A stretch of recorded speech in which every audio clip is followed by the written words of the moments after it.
Hello friends, welcome back to worship radio.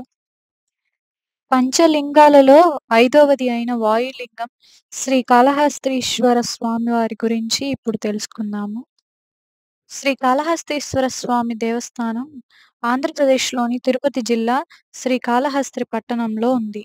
ఇది దక్షిణ భారతదేశంలోని అత్యంత ప్రసిద్ధ శివాలయాల్లో ఒకటి.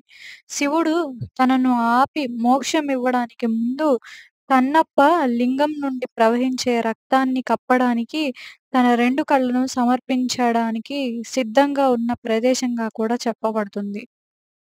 తిరుపతికి 36 కిలోమీటర్ల దూరంలో ఉన్న శ్రీకాళహస్తి ఆలయం పంచభూత స్థలాలలో ఒకటైన వాయులింగానికి ప్రసిద్ధి చెందింది.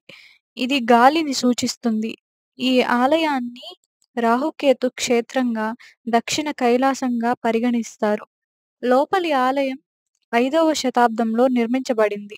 బయట ఆలయం 11వ శతాబ్దంలో రాజేంద్ర చోళ తరువాత చోళరాజులు, విజయనగర రాజులచే నిర్మించబడింది.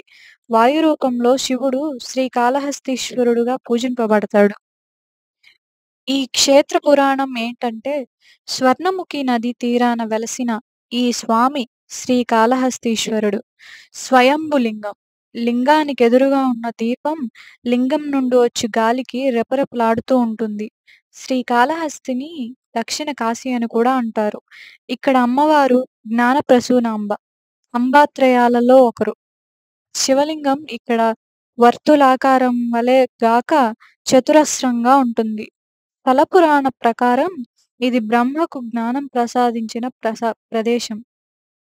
వశిష్ఠుడు సాలెపురుగు, పాము, ఏనుగు, బోయెడు అయిన తిన్నడు, వేశ్యకన్యలు, యాదవరాజు, శ్రీకాళహస్తీశ్వర మహత్యం వ్రాసిన దూర్జటి వంటి వారి కథలు ఈ క్షేత్ర మహత్యంలో పెనవేసుకొని ఉన్నాయి. కన్నప్ప అనే వేటగాడు నిత్యం స్వామిని కొలుస్తూ ఉండేవాడు. అతని భక్తిని పరీక్షించడానికి స్వామి ఒకరోజు తన కంటి నుండి నెత్తురు కార్చాడట. వెంటనే కన్నప్ప తన కన్ను పీకి స్వామి కంటికి అమర్చాడట. అప్పుడు స్వామి రెండవ కంటి నుండి కూడా నెత్తురు కారడం మొదలైంది. భక్తుడైన కన్నప్ప సందేహించకుండా తన రెండవ కన్ను కూడా పీకి స్వామివారికి అర్పించాడు.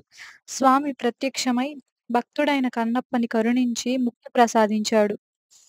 ఈ దేవాలయం చాలా పెద్దది. పైకప్పుపై రంగులతో చిత్రించిన అనేక చిత్రాలతో కూడుకొని ఉన్నాయి. మణికుండేశ్వరాఖ్య అనే మందిరం కూడా ఉంది. కాశీ క్షేత్రంలో వలె ఇక్కడ చనిపోయే వారికి పరమశివుడు ఓంకార మంత్రంను, తారక మంత్రంను ఉపదేశించి మోక్షం ఇచ్చాడని భక్తుల నమ్మకం. దేవాలయ ప్రాంతంలోనే పాతాళ విఘ్నేశ్వరాలయం ఉంది. దేవాలయానికి సమీపంలో గల కొండపై భక్త కన్నప్పకి చిన్న ఆలయం నిర్మించారు. శ్రీకాళహస్తీశ్వరాలయం రాజగోపురం, సింహద్వారం దక్షిణాభిముఖం, స్వామివారి ఉత్తరాభిముఖులై ఉంటారు. ఆదిశంకరులు ఇక్కడ శ్రీచక్రం స్థాపించారు. ఈ క్షేత్రానికి గల ఇతర పేర్లు ఏమిటంటే దక్షిణ కైలాసమనియు, సత్యమహాభాస్కర క్షేత్రమనియు, సద్యోముక్తి క్షేత్రమనియు, శివానందైక నిలయమనియు పేర్కొనడం జరిగింది. మహాశివరాత్రి నాడు ఇక్కడ బ్రహ్మాండమైన ఉత్సవం కూడా జరుగుతుంది. ఈ దేవాలయం యొక్క చరిత్ర, ప్రత్యేకతలు ఏమిటంటే, ఈ దేవాలయం పేరు 3 జంతువుల కలయికతో ఏర్పడినది. శ్రీ అనగా సాలీడు, కాల అనగా పాము, హస్తి అనగా ఏనుగు అని పేర్లతో శ్రీకాళహస్తిగా ప్రసిద్ధి చెందింది. ఇది స్వర్ణముఖి నదీ తీరంలో ఉన్న క్షేత్రం. స్వర్ణముఖి ఇక్కడ పశ్చిమ పశ్చిమాభిముఖంగా ప్రవహించడం జరుగుతుంది. ఈ దేవాలయంలోని లింగం పంచభూత లింగాలలో ఒకటైన వాయులింగం. ఈ ఆలయ విశేషం ఏంటంటే, స్వామివారి రథం మహాశివరాత్రి మరుసటి రోజు రథోత్సవం కన్నుల పండుగగా జరుగుతుంది.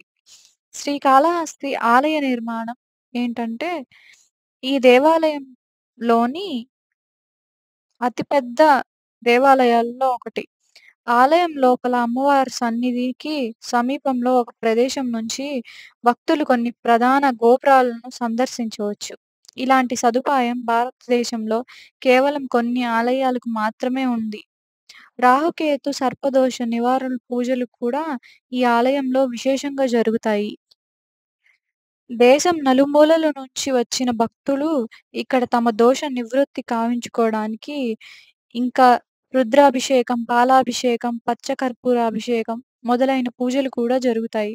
శ్రీకాళహస్తీశ్వర దేవస్థానానికి అనుబంధంగా నెలకొన్న శ్రీకాళహస్తీశ్వర స్వామి సాంకేతిక కళాశాలలను 1997లో స్థాపించారు. ఈ 4 దిక్కుల దేవుళ్ళు గుడి గర్భాలయంలోని శ్రీకాళహస్తీశ్వర జ్ఞానప్రసూనాంబ విగ్రహాలు, శ్రీకాళహస్తీశ్వర ఆలయంలో నిర్మాణంలో ఒక ప్రత్యేకత ఉంది. ఇక్కడ వినాయకుడు, శ్రీకాళహస్తీశ్వరుడు, జ్ఞానప్రసూనాంబ అమ్మవారు, దక్షిణామూర్తి ఒక్కొక్కరు ఒక్కొక్క దిక్కున అభిముఖులై ఉన్నారు. ఆలయ దర్శనం ద్వారా చతుర్విధ పురుషార్థాల సిద్ధి లభించడానికి ఇది సూచన అని భక్తుల విశ్వాసం. మహాశివరాత్రి పర్వదినాన జరిగే నందిపై ఊరేగింపు కన్నుల పండుగగా ఉంటుంది. నంది వాహనమెక్కి ఊరేగు శివునికి ముందు అనేక జనపద కళా బృందాలు ప్రదర్శించే కళలు చూపరులను విశేషంగా ఆకట్టుకుంటాయి. మహాశివరాత్రి తరువాతి రోజు జరిగే రథయాత్రలో కూడా ప్రజలు అత్యధిక సంఖ్యలో పాల్గొంటారు. ఇంకా నారద పుష్కరిణిలో జరిగే తెప్పోత్సవం కూడా ఉత్సవాల్లో ప్రధాన వేడుక. అందంగా అలంకరించిన తెప్పలపై స్వామివారిని, అమ్మవారిని కోనేటిలో విహారం చేయిస్తారు. పట్టణం నడిబొడ్డులో గల పెళ్లి మండపంలో జరిగే కళ్యాణోత్సవంలో వేలాది భక్తులు కూడా పాల్గొంటారు. పెద్ద ఖర్చులు భరించి పెళ్లి చేసుకోలేని పేదలు స్వామి, అమ్మవారి కళ్యాణంతో పాటు పెళ్లి చేసుకోవడం ఆనవాయితీగా మారింది. ఇదే శ్రీకాళహస్తీశ్వర స్వామివారి ఆలయం ప్రత్యేకతలు. వీడియో నచ్చితే లైక్ చేసి సబ్స్క్రైబ్ చేసుకోండి. Thanks for watching this video.